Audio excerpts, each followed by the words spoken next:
நேபாள பிரதம மந்திரி ஒரு அருமையான ஒரு வார்த்தையை கொடுத்துருக்கிறார்.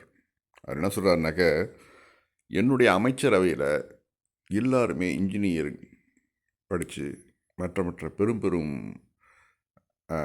கல்வி நிலையங்களுக்கு போனவர்கள் தான் நான் வந்து என்னுடைய மந்திரி பதவிகளில் அமைச்சிருக்கிறேன். இதுதான் கண்டினியூவாக இருக்கும். இதன் மூலியமாக தான் நாடு சுபிட்சம் பெறும். கல்வியாளர்கள் அரசியலுக்கு வந்தால் தான் அது வந்து அந்த நாட்டை வந்து செழிப்புறு ஆக்கும். கல்வி அறிவு இல்லாதவர்கள் மந்திரி பதவிகளுக்கு வந்தால் நம்ம பக்கத்து நாடுகள் எப்படி சீரழிஞ்சு போயிருக்குதோ அதே போன்ற நிலையை நம்ம நேபாளமும் அடையும்.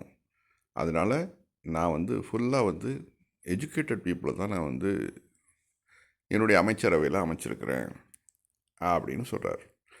இது வந்து பக்கத்து நாடு சீரழிஞ்சு போனது மாதிரின்னு சொன்னாக்க அது நம்ம இந்தியாவை தான் சொல்கிறார். இந்தியாவில் தான் எல்லாருமே மேக்சிமம் எல்லாம் குண்டாஸ், கிரிமினல். இப்போ பிஜேபியில் இருக்கக்கூடிய அத்தனை அமைச்சர்களுமே ஏதோ ஒரு வகையில் கிரிமினல் குற்றத்தில் ஈடுபட்டவர்கள். அதை வந்து அவர் வந்து என்ன சொல்கிறாரு, அதெல்லாம் கம்பேர் பண்ணி இது மாதிரியான நிலைமை நம்ம நாட்டுக்கு வந்துடக்கூடாது. இப்போ நம்ம நாடு சீரழிஞ்சு போச்சுன்னு அவர் சொல்கிறார். இது எவ்வளோ பெரிய அவமானம் இது. அது பக்தோ கொஞ்சமாவது யோசனை பண்ணிக்கங்க.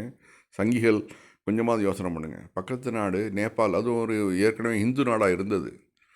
இந்து ராஷ்டிரா நீங்கள் அமைக்க போகிறேன்னு இப்போ களத்தில் இறங்கிருக்கீங்களே. ஏற்கனவே ஒரு இந்து நாடாக இருந்தது நேபாளம். அதோடைய பிரதம மந்திரி சொல்கிறாரு, பக்கத்து நாடு சீரழிஞ்சு போச்சு, அந்த மாதிரி என் நாட்டை நான் விட மாட்டேன் அப்படிங்கிறார்.